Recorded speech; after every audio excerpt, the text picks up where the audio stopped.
Good evening and welcome to the April 23rd, 2025 East Lansing Planning Commission meeting. Mr. Bartley, would you please take a roll? I will. Commissioner Chapin. Here. Commissioner Denault. Here. Commissioner Hendricks. Commissioner Lapine. Commissioner Overbey. Here. Commissioner Putz. Here. Commissioner Sobolewski. Here. Vice Chair Wagner. Here. Chair Sullivan. Here. We have quorum. Thank you. Is there a motion to approve tonight's agenda? So moved. Second. Moved by Commissioner Overbey, seconded by Commissioner Denault. Seeing no discussion, all those in favor say aye. Aye. Aye. Opposed, nay. Motion carries. Agenda approved. Is there a motion to approve the minutes from the previous Planning Commission meeting? So moved. Second. Moved by Putz, seconded by Overbey. Seeing no discussion, all those in favor say aye. Can I just ask a quick question? I couldn't find them. Is it just me, or are they not accessible? I thought they were on there. I don't see them as an attachment Oh dear. to the agenda. So I guess they did not make it onto the agenda. We will make sure to have those minutes and We can approve them at the tonight's- next meeting. Yeah, the next meeting. Yeah, okay. So we're moving that item to the next Planning Commission meeting. Noticing that, Vice Chair. Thank you. Good catch. That takes us on to item number 2, committee reports. Mr. Bartley, do you want to cover this first? Age-Friendly Communities Committee met last Thursday, the 17th. We've been, I would say we're very close to the point of sort of finalizing the changes, the updates to the age-friendly work plan that was adopted in 2020. That will be the focus of our next meeting on May 15th. We did have some comments from the public at that meeting about Ordinance 1545, the definition of family, which this commission saw fairly recently and went to went to City Council last night for a public hearing. Some of the same individuals were speaking on that. City Council had that public hearing and will be making a decision on that, presumably at their next meeting. But that was Age-Friendly Communities.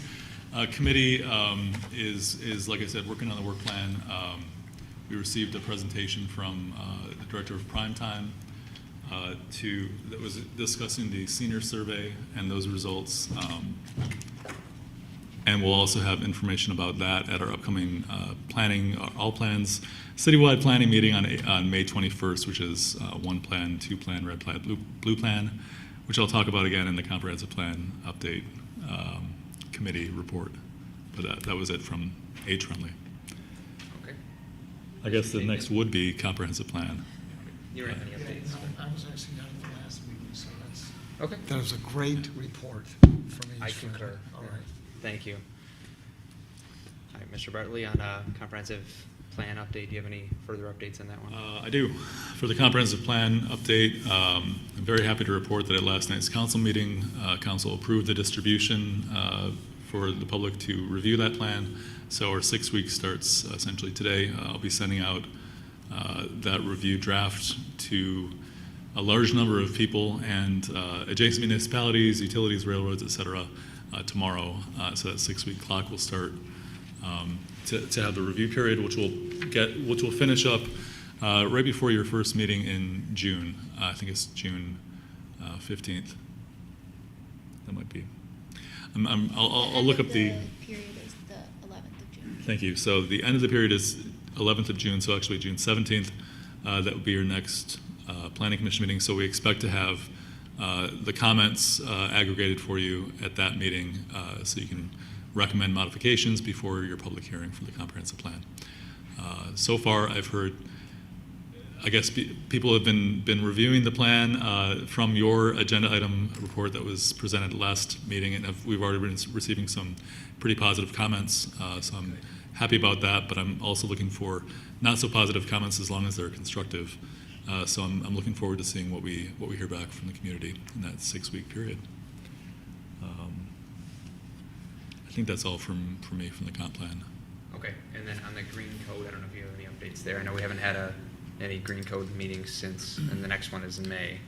Yeah, our last, the Green Code Study Committee met, I think it was just before your last meeting, and hasn't met since. We've been working on, Department of Public Works has been working with consultants to sort of fine-tune actual recommendation language for the Green Code Study Committee, and we expect to discuss that at the next meeting, which will likely be on May 12th. So I hope to have a much more, I guess, a much bigger update for you at your next meeting on May 14th. Thank you. Keeping it with you, do you have any staff reports? I do. I was actually writing down my staff comments before we started, and I've forgotten. I wanted to recognize very quickly, it is Administrative Professionals Day, and I wanted to recognize our administrative professional, Linda DeGarmo, who has done some amazing work since she's joined us several months ago. She's a really important part of the team, and so we're very happy to recognize and celebrate her today. Yeah, I think that's all for me. Do you have anything, Grace? Nope. Okay. Thank you. Great, thank you. Takes us on to item number 4, commissioner announcements, and part of this portion, again, is the disclosure of any conflicts of interest on anything on tonight's agenda. So is there any commissioner announcements or conflict of interest disclosures? Seeing none, that takes us on to item number 5, communications from citizens. Up first is written communications. Unless I miss anything, I didn't see anything in tonight's agenda packet, right? No written communications? Okay. That takes us on to verbal from the audience. So again, just a disclaimer here, please keep your comments to 5 minutes. If you have yet to submit a card up here, please do so when you're up there. And then if you are here to discuss anything on tonight's agenda regarding a public hearing, so item 6.1 or 6.2, we ask that you speak at the appropriate time on those items if possible. So up first, I do have a card up here from Mr. Patrick Rose.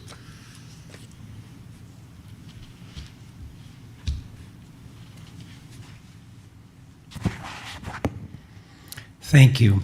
Patrick Rose, 310 Oxford Road. I'm here as a continuation of comments made last night at City Council and here in the Planning Commission on March 26th. Planning starts with not denying citizens in their home the most fundamental rights we possess as citizens, which is the right to raise a family and not have it interfered with. We presented our position that the East Lansing zoning law definition of family violates the U.S. and Michigan Constitution's biological test and its functional family test. We have given a letter to the City Council. I ask each one of you to read, and I would remind you, you took an oath to uphold the state and U.S. Constitution. And I would say that is a priority motion to put on your agenda the legal opinion from Judge Giddings, Carol Seaman, our former prosecutor, Robert Nelson, public utility lawyer, ACLU board member, professor of law, Mark Grebner. If you read that opinion, you will know that you were misled about the 4 reasons why you are overseeing the denial of family rights and upholding unconstitutional discrimination against families. First, you would know that in the Moore versus East Cleveland decision in 1977, the U.S. Supreme Court ruled that the city could not force the grandmother to tell her 2 sons to pick one of each of their sons, her 2 grandsons, and tell which one had to be evicted. The U.S. Supreme Court said that's unconstitutional, and you may not limit which biological relatives are allowed to constitute a family. They said that's not legitimate zoning, and they went through every zoning criteria and said it does not rationally accomplish that land use regulation, and it's not permissible because it's not a land use regulation. That argument was not addressed by the city attorney, and you were misled. Second, the city zoning law does not allow functional families to be a domestic unit because the domestic unit test excludes them by category. It excludes any group, any association, any combination of persons, any coterie, which is persons living together as a household or in a cottage. So by these 4 categorical exclusions, and this is my most important point, your ordinance is designed to not allow any functional families. when the Michigan Supreme Court ruled in 1984 in Delta Township that that's unconstitutional. So if the city attorney had given you a proper opinion, he would have read from the case. The Michigan Supreme Court ruled a zoning ordinance, which prohibits the defendants, 2 families, 5 people in a 4-bedroom house, from including in their household 6 unrelated persons, is unreasonable and arbitrary and violates the Due Process Clause of the Michigan Constitution. They held the Delta Township ordinance, which is identical to our ordinance in the relevant respect, unconstitutional because it would prohibit a group of 5 unrelated widowers, older spinsters, bachelors, or even of judges from residing in a single unit within a municipality. East Lansing even prevents a young man with a young woman in their 20s with a child from living together if they're not married. It plainly violates constitutional rights. And the Michigan Supreme Court said, and you're a planning commission, so you should know this, and you're a planner, Landon, and therefore your highest priority motion is to put us on as unfinished business and take up the question of the violation of the zoning power. The Michigan Supreme Court said it can't be justified as preserving traditional family values, maintaining property values, limiting population, creating density control, or preserving the residential character of the neighborhood. It is irrational in achieving all of them. I want to point out to you that when the city attorney gave you his opinion, he ignored the controlling law. The controlling law is our charter. Our charter in the 90s was amended by an overwhelming vote of the people, and it plainly forbids what you voted to send on to council, which is an ordinance that continues our current unconstitutional definition of family. I'm going to read you the charter, which confirms state and federal constitutional law. The city and its 30 seconds. The city and its officers shall not, in the exercise of any power granted to or processed by the city, discriminate against any person on the basis of marital or family status. Lastly, what Landon didn't tell you is that he told the Age-Friendly Committee that there was a procedure for domestic unit functional family determinations and that Kath Etzel had been given one. I wrote him and showed him that Annette Irwin and the city attorney a year ago told me there wasn't. He then the next day corrected me personally to say he was wrong and he That's wasn't fine. aware of it. I would ask you to put us on unfinished business so that you can fix this problem or you are responsible for the problem. You are responsible for driving families apart, creating liability for the city. We simply ask for a hearing on our ordinance and for the legal opinions from the people that signed that letter to be presented to you. Thank you for your comments. The next card I have up here is from Dale Inman, and I see you're the applicant for item 6.1, so if appropriate, can you just speak on that item after city staff gives an overview? Thank you. Okay, is there anybody, seeing nobody else in the audience, is there anybody else online in the queue? There is no one in the queue. All right, that concludes item 5. Up next is our public hearings for tonight, the first of which is item 6.1, a public hearing to receive comments on a request from Dale Inman for a site plan approval located at 601 Abbot Road. The applicant requests to construct a new condo building containing 32 units. The property is zoned RM32, City Center Multiple Family Residential District. Grace? Yep, I'm Grace, the associate planner.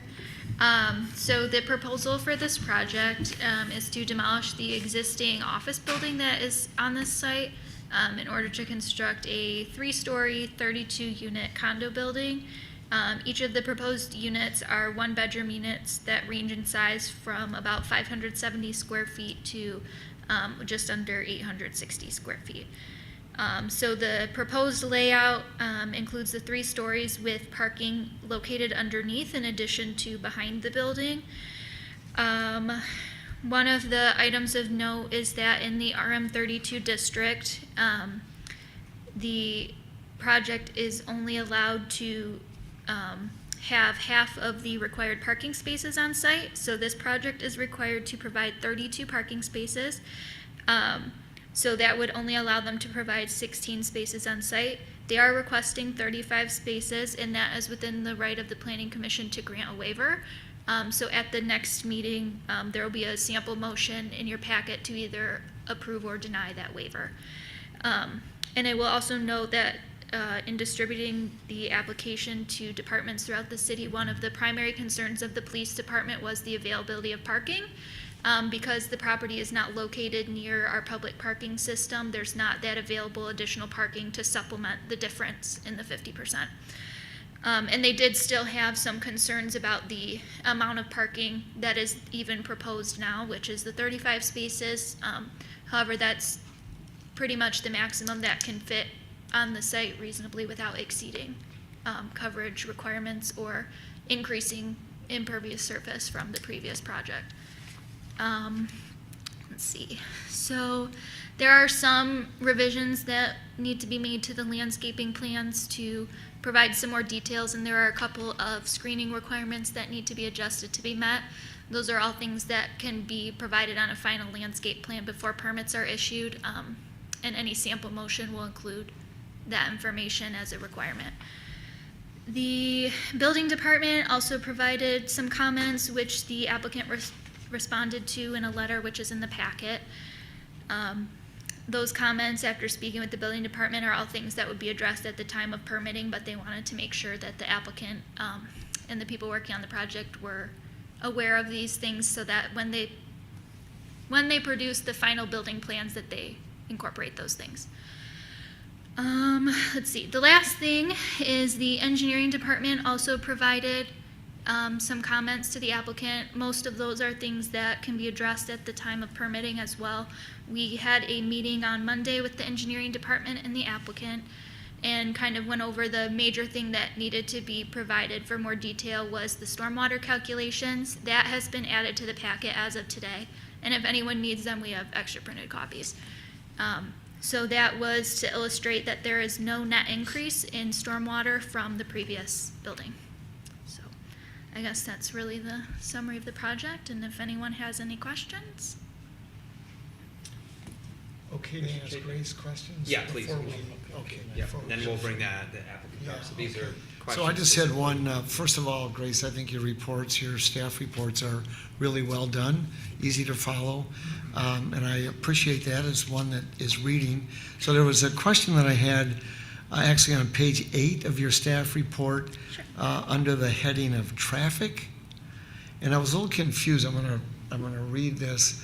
A technical memo from Fishbeck was submitted with the application. This memo from a traffic engineer indicates that the proposed project will not meet the threshold for trip generation to require a traffic study. So could you kind of explain that to me? We're not doing a traffic study, and it appears that someone from the outside determined that, not our engineering department or police department. Just kind of walk me through that. Yeah, so we have a requirement in our site plan review standards that requires a traffic study or a trip generation study after a certain threshold of trips generated is met. I believe it's 700 trips per day, which is in great excess of what a 32-unit residential building would produce. So between us and the engineering department, we asked the applicant if they could provide a letter from a traffic engineer just confirming that this will be below that threshold and a study won't be required. Thank you. Okay, that helps. Any additional questions from commissioners? Yes. Commissioner Overbey? Grace, you may not be able to answer this question, but as I understand the proposal, there is more concrete in the new building than in the old one, and there will be less stormwater runoff with more concrete. And I want to understand that, and maybe I need to talk to someone else to understand that issue. Sorry. It just didn't make sense to me. Sorry, I'm just trying to find the. Grace doesn't know. I think it'd be a great question. for the applicant. Yeah, the applicant might be able to better answer that, but I believe that any difference in that would be accounted for by the on-site. There's not on-site detention, but they are providing infiltration that is meant to alleviate any stormwater. Okay. But they can probably better answer that. And my other question is about parking, and this may be for the applicant, but yeah, as you indicated, the police had some concerns about parking. There are 35 spaces, so that's at least one per unit. I don't see that as still enough parking for this. If you have couples, there's going to be 2 people, and then the parking's going to spill over into the neighborhoods, and I don't see a resolution to that. It meets the codes, and I understand all of that, but I'm really concerned about that neighborhood is already, the parking is just jammed. I drive through that neighborhood leaving Hannah sometimes, and boy, the parking is just jammed in that neighborhood. But if they meet the requirements, I understand that there may be no resolution to this. So I did just want to say before I address that the information that I have from their preliminary stormwater shows a net change of they're decreasing impervious surface between the parking lot and the building overall by 200 square feet, and then there's an increase in pervious surface by about 800 square feet. Thank you. But they might be able to better address that. In terms of the parking, I know that there is the intention to provide more than is required in terms of bike parking. There's also a bus line that runs directly on there, so there's some hope that this might encourage people to use non-motorized transportation. In addition to that, the applicant might be able to speak more towards their marketing plan for the project, but when we originally discussed it, the plan was to try to market this towards people who were looking for a place near Michigan State to stay, to be able to visit, and that at least a portion of their clientele were probably not going to be full-time residents. So that was also, I believe, anticipated to lessen the parking demands. But again, the applicant can probably speak more to that. Thank you. Yep. Thank you, good questions. Can you explain that a little bit? So if it would be a single owner, but they just wouldn't be there all the time? Yeah, correct. That at least a portion of the condo buildings, they're all 1 bedroom, but that someone who's looking for a place to own nearby to campus when they're coming back for visiting things, different events in town, that they would have a place to stay for that, so that there's at least some not full-time residents of the building. Like tailgates? Yeah. I mean, I Like guess football if there's a games. football, Yeah, yeah, Basketball I mean, games, that's, football yeah, games. yeah. Really interested to That's hear more about definitely the best. parking Which is- plan. Okay. Any additional questions? A lot of mine were answered already, but so the parking lot size, just to clarify, you said will be reduced to about approximately 200 square feet, is your understanding? I'm not sure if that's just the parking lot. I believe that that's But the total impervious surface area. Okay, Yes. so that makes sense. And then I'll ask the question about stormwater to the applicant when they're up here. To be clear, so the entirety of the building is being torn down, demolished, right? And then it's going to be replaced, because the renderings look pretty similar to what was already there, so I was curious about that. Thanks for clarifying. My math shows, again, 35 spaces, 32 one-bedroom apartments, right? And I think Yes. that's important. So Yep. there's nothing in the building that's not a one-bedroom. Correct. It's all 1-bedroom units. Okay, and then is the building currently in use now? Do you know, I know it says law offices on the side of it, but is it currently occupied or is it vacant? It is an office building. I'm not sure how many current tenants they have. Okay. I really am not sure about that. Yeah, I saw that. Yeah, there I is a I can ask the for-lease, applicant yeah. if they know as I well. don't know. And then the retaining walls that are there on site, those look relatively new and in good condition. Do you know if those are going to be retained or? That No I'm pun not sure if intended. they're going to be redone or maintained as are. Okay, That's a famous, Yeah. famous routine. yeah, okay, I can ask the applicant that question as well. Any other questions for staff before we move on? Kind of another Commissioner follow-up. Sawilski? Yeah, this is education as a new member. Could someone use those for Airbnbs if they weren't going to live there? I mean, could they rent them? So they would have to obtain a rental license from the Housing Commission, and our rental licenses do not discriminate between long-term or short-term rentals. So theoretically, they could if they could obtain a rental license, but if these are all meant to be owner-occupied, then they would not be able to obtain a rental license for that. Okay, thank you. Yeah, good question. All right, we're ready for the applicant. Mr. Inman? Members of the commission, staff, and I guess there are no citizens, good evening. My name's Dale Inman, and I'm with a partnership that is proposing to purchase and to build this development. You had a lot of good questions that I'll try to go through and answer some of those, and then at the end, anything that I've missed. The staff report, I would agree, the staff report is excellent, and the proposal or the program that Grace just did really fills it out, and there's no reason for me to double up on that. I think some of the questions were related to the use of the building, and it's 32 one-bedroom condos. If I say apartment, I mean condos, because these are for sale. And this should be a secret between us, but we think there's a hole in the market. If you were to go on the websites, the real estate websites today, and I did that this morning, there's only one condo for sale in East Lansing, and I would bet you dollars to donuts it'll be under contract in the next 7 days. Condos are hard to get in East Lansing. And so we think we found a hole, so we want to keep that a secret. Our owners that will purchase, we think there's really three main groups. There's the young professional, probably second or third job, maybe a young professor at MSU, maybe a nurse that works at the hospital nearby.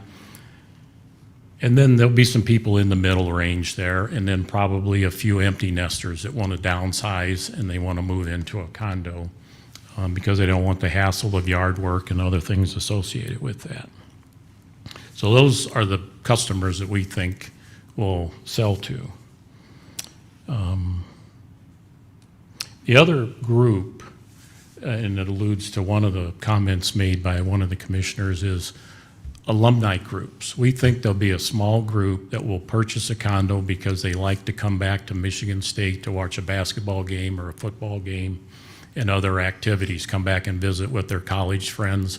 In fact, my partner who lives in St. Louis has been trying to buy a condo for over 6 months, and he can't find one because he likes to come back about 10 or 12 times a year to enjoy the campus. And we think we will market to some of the alumni that are out of town or out of state even, and probably sell a few condos to those people. So those are our main customers. It's not student housing. As far as the Airbnb, we may ask for a license or two where it's possible that somebody that bought a condo, but they're only going to be here 10 or 12 weekends, they may say, hey, some other friends may want to come for the weekend, or they may rent it to somebody, but that remains to be seen. We've nothing definite on that. The second question was related to parking, and I'm really curious to hear a discussion from the commissioners after this about your sense on the parking. I was worried that you were concerned that we were asking for 35 parking spaces when we're only supposed to ask for 50% of the required number, because the distinction I would draw is if you're renting an apartment, we probably could accept less parking, because when you rent an apartment, you're really only making a mental 1-year commitment for that apartment, maybe 2 years. But when you buy a condo and you got to plunk down payment money, you're thinking more long-term, and parking is much more significant to that user of the condos. And also, while there'll be a major benefit, a lot of people won't use their cars in the morning. They'll walk to restaurants. But grocery stores aren't nearby. And for something like this, grocery stores are important, so you almost need a vehicle to go get groceries from a full-service grocery store. So that's a reason we've asked for 35 parking spaces, which of 32 for the condos, 1 per condo.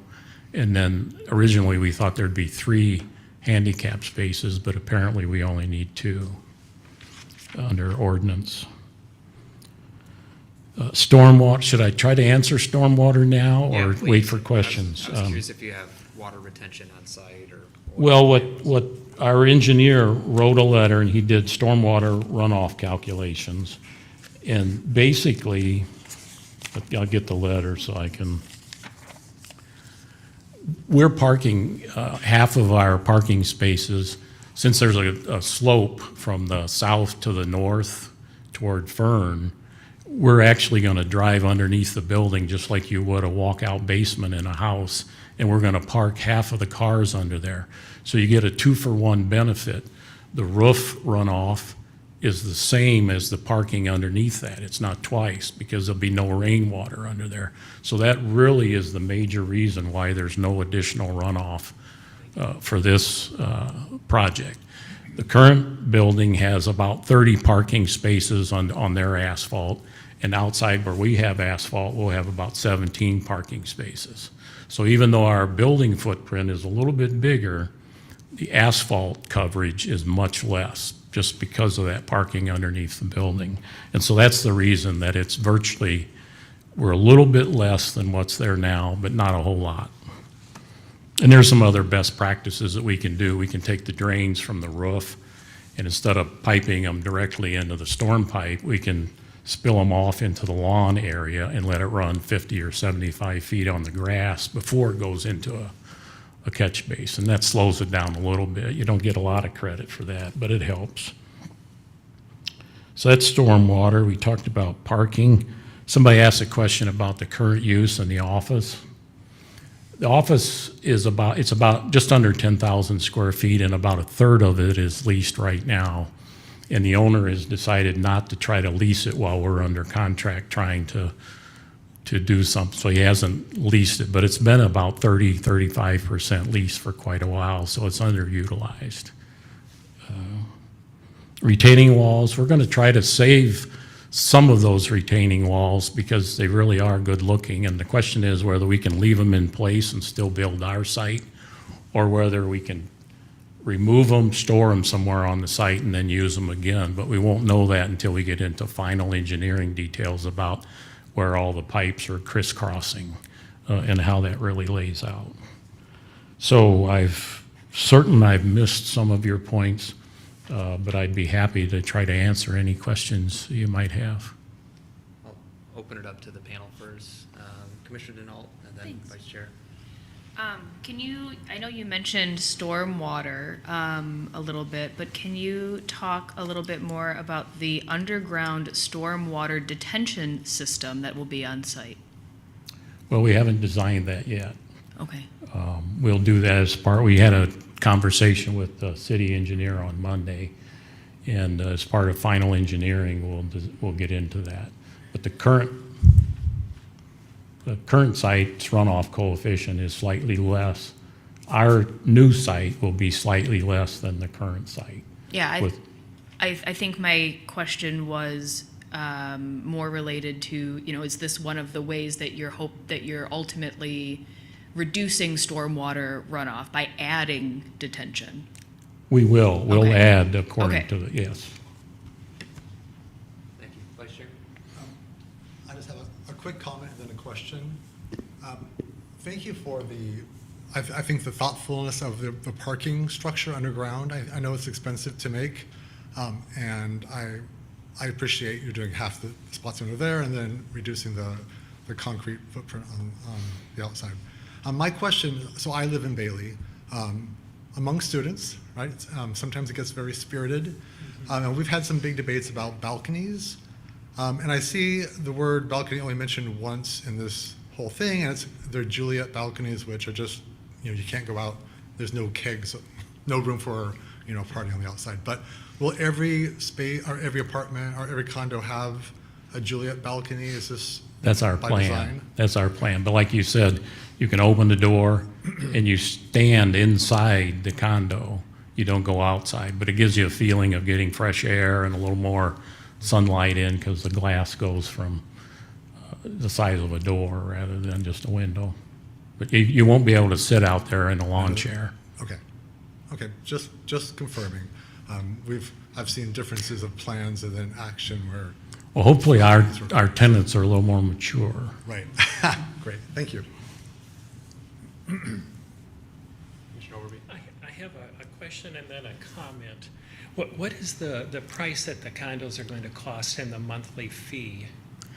The price will be in the 250,000 to maybe 300,000. We haven't fully determined that. Right, I understand. And I don't know the homeowners association fee at this stage. Right. I'd be guessing if I said that right now. So my comment has to do with student rentals. I have a good friend that lives in a condominium that's on MAC above the old Kosey store. And the assurances that he received when he bought that this was not going to be student rentals have all fallen apart. And I'm assuming that you will sell a condo to whoever shows up with the money. And my concern is that this will become a student rental like so many of other things in the city. And I give you that as a concern that I have. I understand. And I don't see any way to prohibit that. You by law have to sell to whoever is a willing buyer. Yes. We don't expect students to buy them. I suppose a parent could buy one. Oh heavens, Mom and but- Dad buy houses from Johnny and Susie, live in the houses and go to school. And so Yeah. those of us in the neighborhood know that there's lots of parent money that's floating around. Sure. Commissioner Denault? So I had a couple of questions, actually. The first was bike parking. As an avid biker myself, Me too. I really appreciated that. And right, y'all encouraging folks to use non-motorized transportation, especially being so close to downtown. I think, again, as someone who does bike, I looked at the renderings and it appears that the bike parking is outside. I wonder if y'all would consider creating covered bike parking or indoor bike parking, just to keep bikes, A, safe and secure, but also B, right, to keep them protected from the elements, which will encourage, I think, more people to use their bikes more frequently. You go outside, the seat's wet, you're like, oh man, I guess I'll just drive. So that's something that I would be interested in seeing, I think, that addition. We'll take a look at that if we can put some kind of a canopy outside, or if there's room, maybe we could split it up, or someone inside, somewhere on a canopy outside. Yeah, absolutely. Perfect. And then I was also wondering, when you were mentioning the folks who you were planning to market the condos to, you mentioned young professionals, you mentioned empty nesters, and then you said something about like tenants in the middle. Can you expand on that a little bit? Just people probably that are in their 30s to 45, just in that range. Probably not the biggest range. I mean, you're not going to probably have many children in here with one bedrooms. And that tends to be the group that has children many times. So there'll be a few of those. It really is a mix, but we think the bulk of the people will be young professionals, a few empty nesters, and then some alumni that want to come back. Excellent. I wanted a little bit of clarity about what you meant by middle. And then my last question, I really appreciated Chair Sullivan's point that it looked like the footprint of the existing building wasn't much different from the footprint of the proposed building. And I think I just wondered if there had been any considerations as to reuse or repurpose part of the original building at all, and then maybe build an addition wing or something of that nature. I only ask because, right, the most sustainable building is the building that's already been built. And so I was just wondering if there had been any discussion about repurposing the building that's there, or if it's in bad shape, or the current state of the building. We did discuss that, but I will admit it was brief.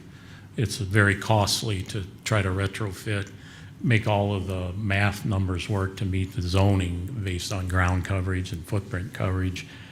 So it really wasn't given a great deal of thought, unfortunately. But I will say that even though it might appear that it's very similar, it really isn't.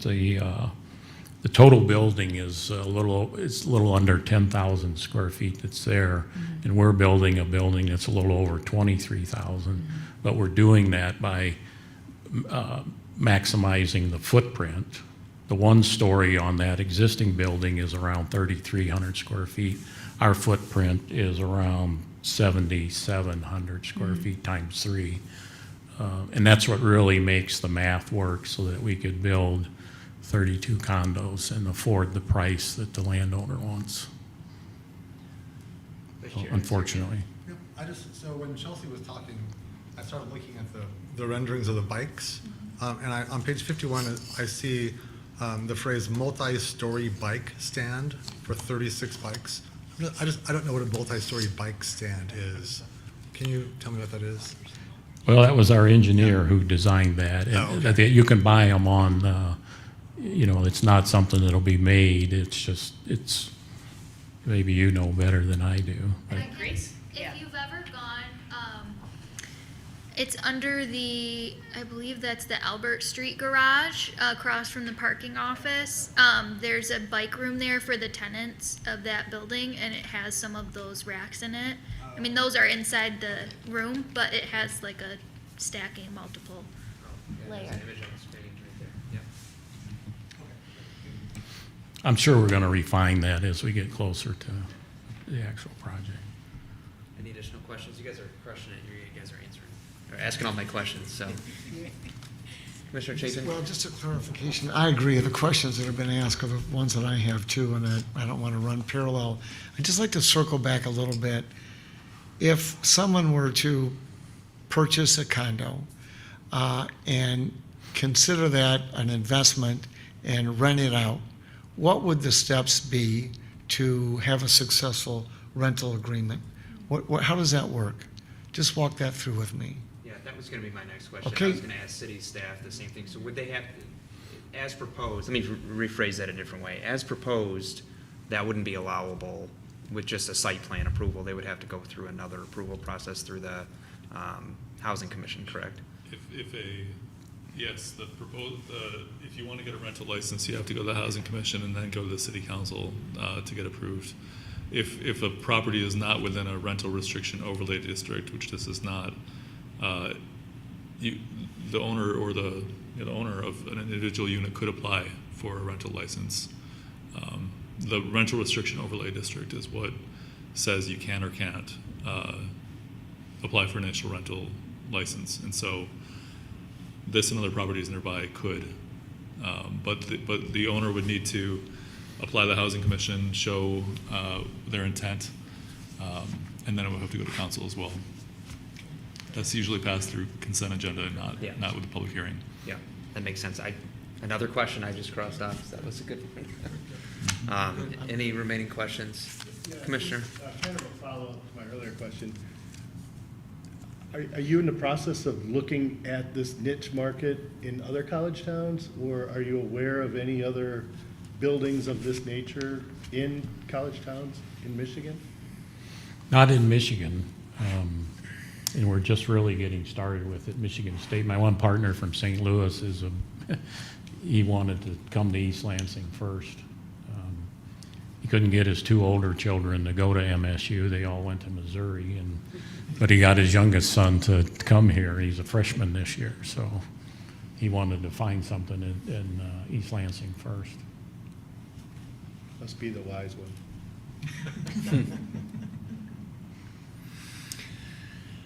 All right, so I'm left with one question. It's not even that great of a question. Just was looking for some clarification on how the parking will work, being that there's a distinction between the underground parking and the surface parking. Are those going to be a separate purchasable parking pass? Do you guys have that figured out yet? We'll just in general. We'll probably put a arm for underneath the building, and that'll probably have a little more. You may have to purchase the right to do that, or, but that remains to be seen. But we haven't decided whether you get a numbered space and that's your space only, or whether you get the right to come underneath the building with a pass and nobody else can come under there, and then the spaces are open. It's a management Okay. issue. I It's understand. simpler if you don't have a number where you got one space. Yeah. Okay, I understand. I'm so sorry. Commissioner Denault, yeah.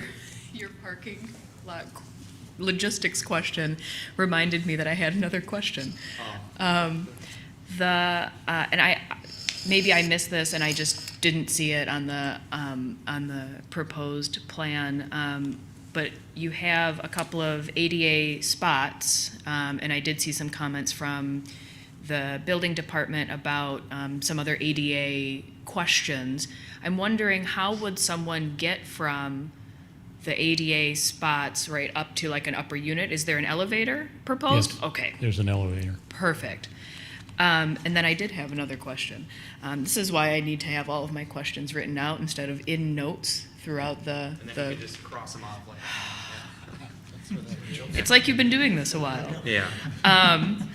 I saw that the proposed name of the project is Alumni Village. Talk to me a little bit about that and why maybe that was settled on. Well, I wouldn't say it's 100% Okay. settled on, but I think the original idea was, could we sell all of these to alumni that would come back on a regular basis? And that question remains to be seen. I kind of doubt it, but I do think there's a strong market for that. Yeah. So that was the reason we started with Alumni Village. Okay. I only wonder if it, I don't want to say like restricts who thinks that they can purchase one or purchase a condo. If I, who am not an alumni of Michigan State University, sorry everyone, right, was looking for a condo because I'm moving to East Lansing for a job and I saw this was called Alumni Village, I might question and be like, oh, am I even allowed to live here? And so it was more of just, I understand that it fits in really well with your proposed marketing plan, but it also might detract some people who might feel like it's exclusive and it doesn't Sure. apply to them. We'll have to give it a little more thought. Yeah, thanks. Thank you. So just, I do. In the packet, there's a lot of interaction between the engineering department and the city of East Lansing. I'm sorry, between the applicant and the engineering department, city of East Lansing. There's a lot of, back and forth. When we vote next week, can we be assured that all of that has been taken care of and the applicant is compliant with the intent of the city of East Lansing's engineering department? I believe so. Okay. Yeah, I think it'll be hard to get a Okay. building permit All right, otherwise. okay, And I suspect we could even see updates between. okay, the that's meeting. fine. There's just a lot there, and it's back and forth on paper, and I just want to Yeah, make sure and that a lot that, of it is permitting, timeframe stuff, Okay. and the engineering department does have to sign off before any building permits are issued. just want to make sure that question was out there before we voted next. And if I might ask, if you have any, I would be very curious to hear a discussion just among the commissioners about your parking. I was worried that maybe you weren't interested in giving us a waiver for going from 16 parking spaces, which is half of what's required, to 35 spaces. And that you'd say, gee, no, I don't want 35 spaces, I only want 16. And that was a concern. And I'd just be curious to hear a discussion about that if you so feel. Thank you. Yeah, thank you. All right, Thanks, Grace. yep. I'd love to comment on that just really quickly, because that came up in discussion in the commissioner comments. The RM32 district in particular has this limitation of that an applicant can only provide up to 50% of required parking on site, unless they're granted a waiver by the planning commission and subsequently city council. And I sort of want to read really quickly from the purpose statement of the RM32 district. This residential district is intended to provide and encourage the development of housing peculiar to the needs of persons who desire to live within walking distance to shopping, dining, and entertaining facilities situated in the city center. And it goes on, but the point I think of that sentence is to say, this isn't meant to be a auto-oriented district. This is meant to provide, I guess, the minimum, or one might argue half the minimum of of the parking that's required by the code in order to encourage walking or biking or transit use over the use of cars. That said, I mean, and there are similar kind of requirements or typically reductions in other places that I've worked with, but to say, yes, let's try to encourage that from happening, but it certainly doesn't happen overnight, and it's really hard to change long-held behaviors. So this district might end up attracting a certain kind of person who doesn't feel like driving all the time, or it might attract people who do want to drive all the time, and they'll get very frustrated. And then in that case, you say, okay, you're going to have to figure something else out because there's simply not enough parking for your car, for your multiple cars. You have one space per unit, which in fact is twice of what is allowed in this district if that waiver is granted by the commission and council. So I guess I just wanted to provide that sort of color to the discussion of the RM32 parking requirement in particular. Yeah. And then we should probably be careful about wading into discussion territory. I think just looking at the zoning map, though, I think it's right on the edge of the RM32 district, which I think is important to reference. And then, the underground parking is a bit different as well, because you're not seeing just the intent of that. Also, RM32 is to prevent a ton of surface parking that's arguably an eyesore to some folks. If a lot of that's underground, and ultimately, I think, correct me if I'm wrong, but the surface parking there that's not underground is being reduced from what's already there on site, correct? So That's correct. Okay, but I'm not. Commissioner Overbey.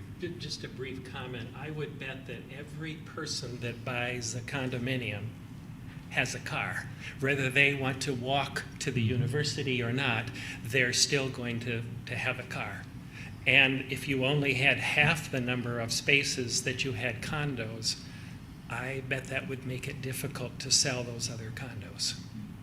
Yeah, that's going to be my next point. Is it runs counter to their business model for what they've outlined for us, which is helpful background. Commissioner Denault. Can I just ask a question of Landon? Okay. I really appreciate your reminding us the purpose of RM32 as a zoning district. And you might not want to answer this, and you certainly don't have to. I wonder, do you have any misgivings of us granting a waiver in that it sets a bad precedent for future RM32 developments?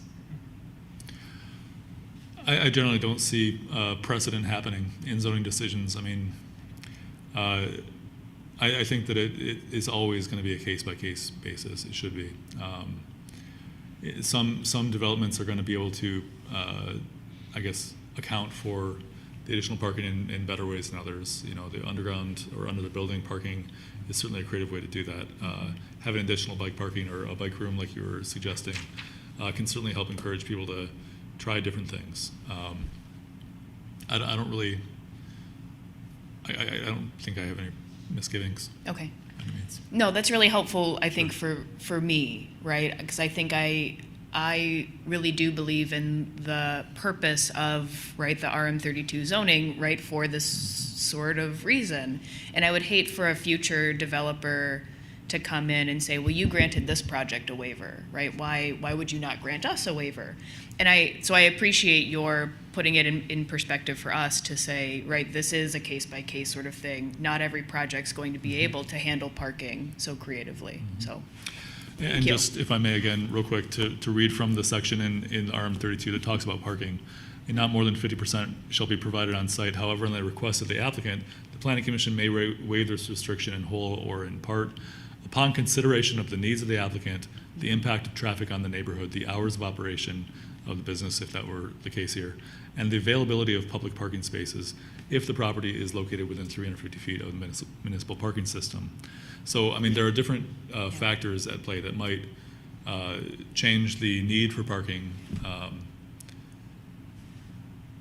Like I said, I think it takes a long time to sort of, and it takes the right kind of person with the right kind of lifestyle to accommodate, I think, the kind of development that is expressly sort of contemplated by this district.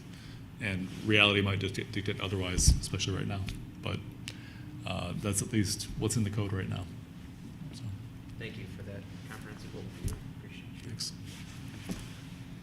Seeing no additional comments or questions, at this point, we'll open the public hearing. Is there any members of the public that wish to come forward? Seeing none, is there anyone online in the queue? There's no one in the queue. All right, at this point, we can close the public hearing, and we will presumably see this on the next agenda, which is, I usually write the date down, but I didn't. It May is 14th. May 14th. May So you have 3 14th. weeks instead of 2. Okay. Thank you for coming in tonight. Yep. All right, that takes us on to item 6.2, a public hearing to receive comments on proposed ordinance 1546, an amendment to section 50-94 of the zoning ordinance, which would change the process for developers seeking to transfer credits in association with the diverse housing requirement for certain developments in downtown East Lansing. Yes. Mr. Bartlett? Thank you. So this is a, as you mentioned, an ordinance that would amend the diverse housing requirement of the zoning ordinance in the B3, the downtown zone district. I should say, within most areas of that B3 zone district, west of Collingwood Drive, and essentially within the DDA district, which is most of downtown, again, west of Collingwood, when you build a multifamily residential project, at least 25% of the residential units are required under current ordinance to be owner-occupied, restricted to residents aged 55 or older, affordable for low to moderate income tenants, or some other occupancy type that could be approved on a case-by-case basis that would add diversity of housing to the area. So I want to make that clear that it's, the diverse housing requirement is talking about diversity of housing, not diversity of people. In my opinion, who rents or who lives or who, the question of who doesn't really belong in a zoning ordinance. Land use is what the zoning ordinance focuses on. So just want to make that point. The diverse housing requirement is talking about diversity of housing types. Councilmember Meadows had suggested, I'm going to pull up the language on the screen real quick, has introduced language that would change this requirement, but only by saying, excuse me, I should give one more bit of background.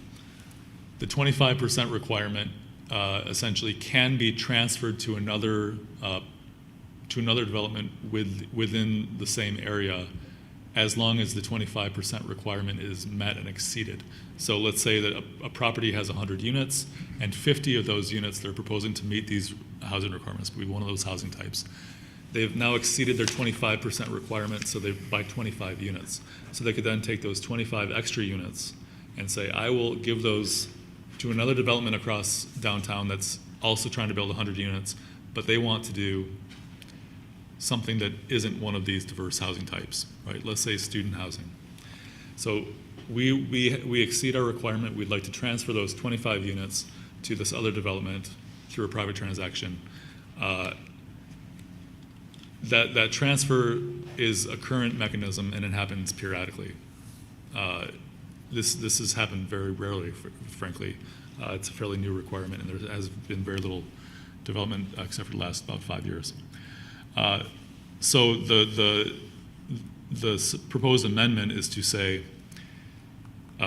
if you are, essentially if this development is receiving public financing or public incentives, say it's an affordable housing project that's receiving money from the city, that project can no longer transfer its credits away, those excess to a different project.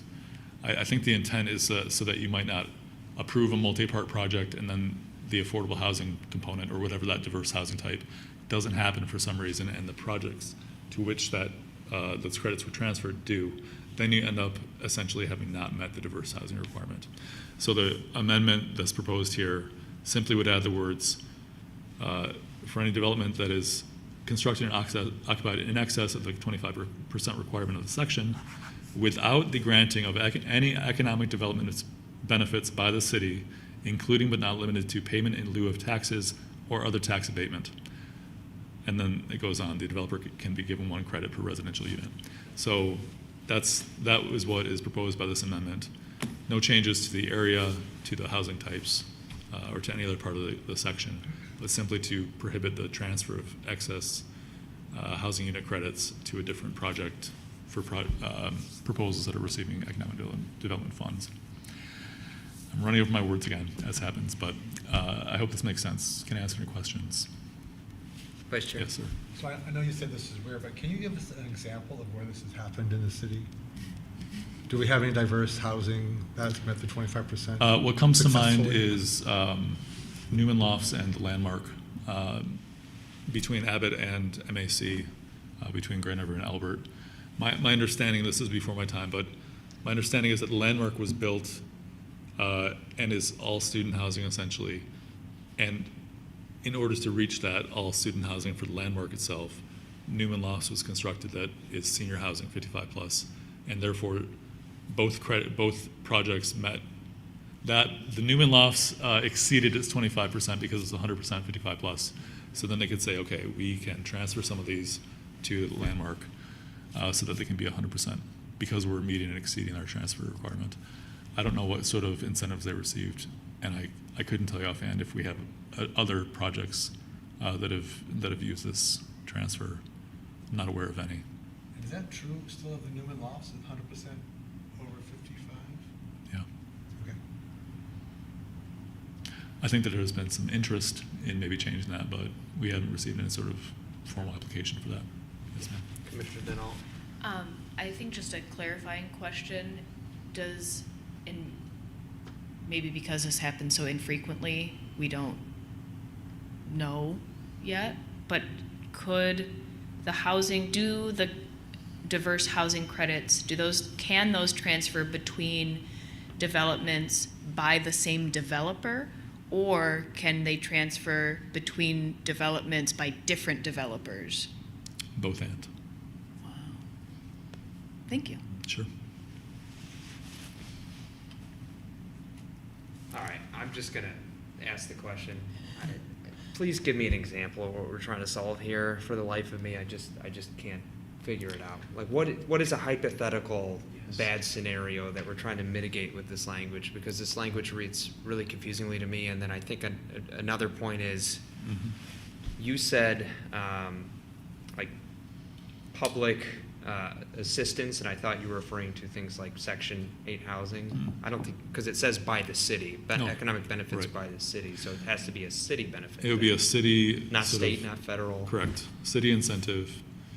Okay, so I guess the example I gave earlier, the 200 unit projects.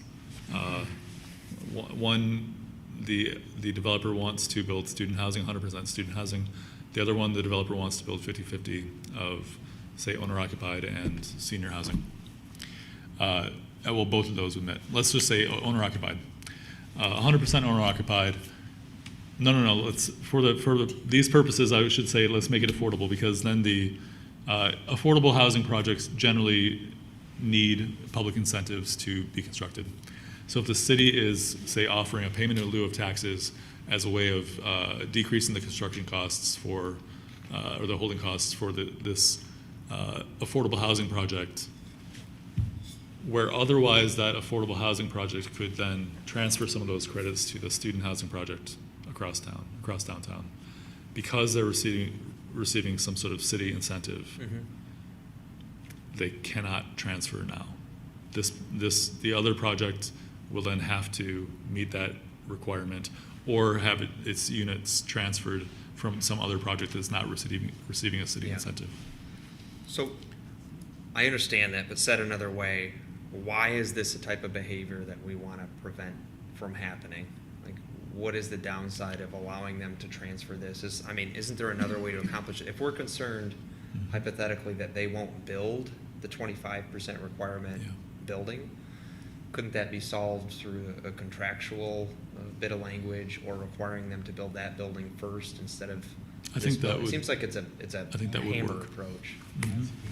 So I think that would be a possibility, other than changing the ordinance. An ordinance change is certainly stronger. I mean, it sets it into law, whereas otherwise you'd have to have a condition of approval, for example, that says you cannot build the market rate before you build the affordable, which would also essentially accomplish the same, I guess, have the same effect. Yeah. I guess that's my question, because I could see an unintended consequence of this just hindering the exact type of development, the 25% diversified development that this is trying to protect, I think. Yeah. So, I don't know. I mean, look, it's a sentence of language, and I'm trying to understand what we're trying to solve here. So, I don't know if there's any other comments or questions, but that's kind of where I'm at with it. I know Councilmember Meadows regretted that he couldn't be here tonight. There's another council meeting at the same time in the same building, but he needs to be there. So I expect that he'll be at the next meeting on the 14th, and maybe he can give some more clarity on what his intent was introducing this language. I'm speculating. Sounds helpful to me. I think Yeah, the that chair would be speaks for appreciated. most of us, at least he speaks for Dave too, but let me just say that. I think we need some clarification, and I think the assumption is this is going to be improved language, and I would like to vote for improved language, but better understand what that improvement entails. Yeah, I'm struggling too. specifically. So, Yeah. yeah.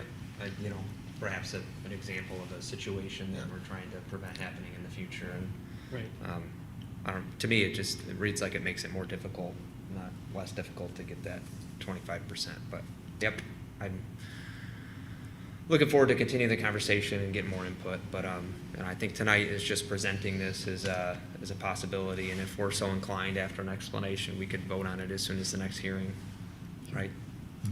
So, any other comments or questions? I just look forward to Commissioner Overbey. Councilmember Meadows' explanation of what he wants and how he thinks it will benefit the city. Like you, I'm confused and don't see really how this will help things. So we'll look forward to that. Yep, thank you. All right, seeing no further comments or questions, at this point, we'll open the public hearing for this item. No members of the public present. Is there anyone online in the queue? There is no one in the queue. We lost all of our fans, so. You have two right here. Yeah. Well, three. Linda's usually a fan. At this point, we can close the public hearing and see this on the next Planning Commission meeting agenda, which will be May 14th. So that takes us on to, well, we have no unfinished business or new business. That takes us on to item number 9, Commissioner concerns. Is there any concerns from commissioners? Yeah, Commissioner I Chapin? think I'd like to address something public, and we've had a speaker and public comment for a couple of meetings here. Having been a participant in a lot of public meetings over time, I don't like comments that are critical of our staff. I don't like comments that are critical of the commission without us having an opportunity to really give back what we know, what we understand, how we've responded. And I just think we need to kind of flush that out. I don't want to put our staff in an awkward position here or our city council. So if we need to place this on the agenda and flush it out, I don't mind casting a vote one way or the other. But I think we need to respond. And I think we can respond in a way that is fair to everyone. I just don't like the tenor of some of these comments without a response, and I'd like to see us respond. Thank you. Thank you Okay. for your comment. Thank you for your comments about city staff, too. Okay? So I leave that out there. I didn't want to put it into unfinished business or new business. It's a concern about, should we add that to the agenda? Should we discuss that in a subcommittee of some kind? But and maybe the answers are there already, but I think we do need to have a response that addresses the issue head on. I don't like to not address an issue like that. I disagree. Okay. I don't think there's any reason to have him on just because someone wants to come and be on the agenda. What's the reason? Like, what's the planning commission purpose for his discussion? Well, Just because someone wants to come and be on our agenda doesn't mean that there's a reason that we should let them. I think that's fair. I mean, that's very legitimate input, and I don't know, Lennon, you've got your hand up over here. I just, I think he's raising a question. and we haven't really said directly, in my mind, no, this is the answer, this is how we voted, this is why we voted, and, you know, I just think we need to have a clear answer. And maybe I'm So wrong. hypothetically, if we put this on our agenda, and then we have a room of 50 people who suddenly want to weigh in on this topic, and, like, I mean, is this, like, what are we opening up here? It's not, Yeah, I that's. don't understand the planning commission Okay. concern. Okay, that's reasonable. Yeah. Then maybe we ask, I don't know, Landon, I'd like to get I'm really kind of, I don't like to see you be criticized without giving you a chance to feedback what your response was over time. I didn't care for that tonight. So that's really, I think, where I'm going with this, more so than anything else. So what are your thoughts? I appreciate that, Mr. Chair of the school. Yeah. So Mr. Rose had asked me a couple times to introduce a public forum about the definition of domestic unit in particular to the Planning Commission's agenda, and I said that's not really my choice. I did talk to the chair and vice chair about doing that, and in our conversations it didn't sound like it was a priority. I have suggested to Mr. Rose several times that the appropriate place to start, in my opinion, would be with council. And it sounds like he's building a group of, or an interest group, or has such an interest group of people that would be in support of this. I think that support is great, and he should bring that to council. To me, that's the appropriate sort of outlet. I think that, you know, certainly the Planning Commission has a role because of how our ordinance is set up right now, where we have family and domestic unit in the zoning ordinance. I think that could be considered, but I am hesitant to have a discussion at the Planning Commission level without having at least council guidance or direction to do so first. That actually answers part of my concern and my question, so we'll explore that. Maybe Councilmember Meadows will be here next week or at our next meeting when we have our discussion about the ordinance, and we can bring it up with him. You know, how we proceed or not, I think just needs to be addressed, but I don't care for the criticism that you took tonight without having an opportunity to respond. I know it goes with the turf, but I didn't care for it. All right. I'll take it back. I completely agree with your point. And, I mean, to be frank, during the public comment period, they're not supposed to address city staff at all. Like, they're not. They're supposed to address the comments to the commission and through the chair of the commission. I agree. It's you know, an issue that maybe we need more information on at some point, but we deliberated an ordinance before the commission. The city attorney was here, gave us his opinion on that ordinance, and ultimately I think he is dissatisfied with the decision that we've already made.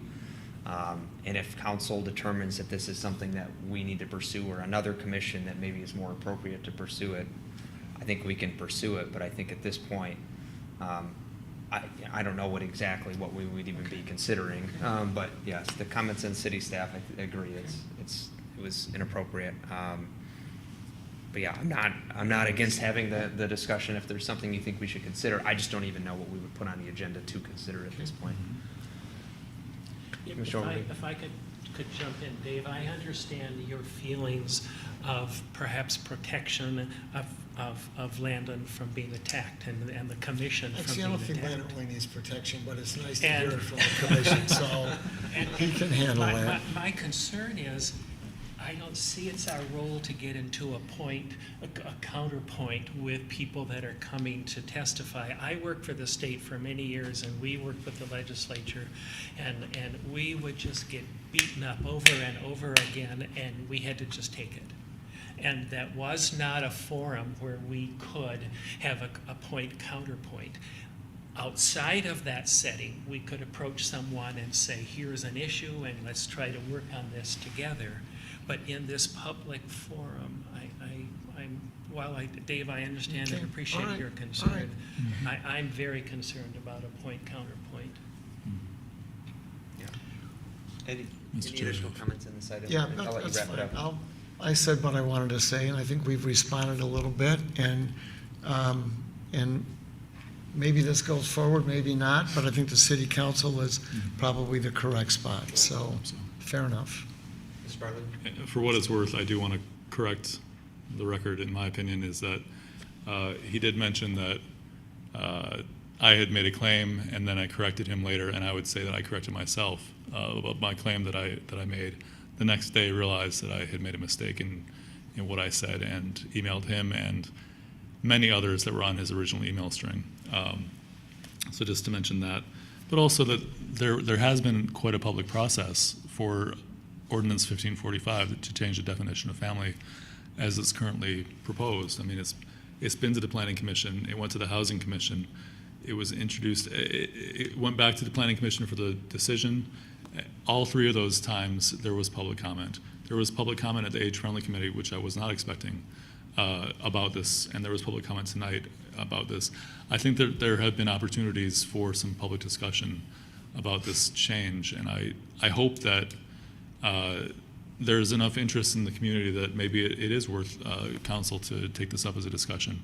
But again, I don't really feel like it's the Planning Commission's role, at least right now. That's fair enough, and I think too, when that discussion came up, I remember talking about we want to be inclusive, not exclusive, and that was probably a prevailing theme when we voted. What I guess I don't care for is this sort of this insistence that we haven't been inclusive, we've been exclusive, and I don't care for that tenor here in public comment and out in the community.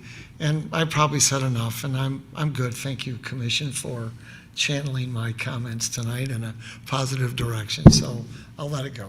No, and I mean this truly. Thank you for raising it. Yeah, okay. And bringing this to discussion. Mr. Chair, I have one more comment. Okay. And then Unrelated. Go ahead. Just if I may, real quick.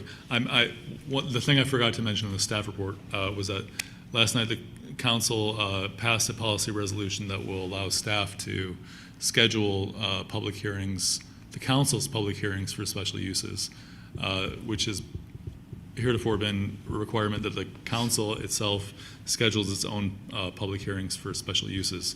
So I know there's been some discussion about streamlining processes. This will streamline, we believe, the council's process by, in most cases, 2 weeks, in some cases 4. And in those months where council only meets once, we expect it to potentially streamline the process by 6 to 8 weeks or more. So we saw that as a good thing that will hopefully make the development atmosphere easier in East Lansing. So I just wanted to mention that. Okay. That's all. Thank you. Commissioner Sobolewski, am I saying that right? Yes. Okay. Is a move to adjourn in order? Yes. I move to adjourn. Second. Moved by Commissioner Sobolewski, seconded by Vice Chair Wagner. I think that was you that said it right. Seeing no discussion, all those in favor say aye. Aye. Opposed, nay. We are adjourned to 8:20.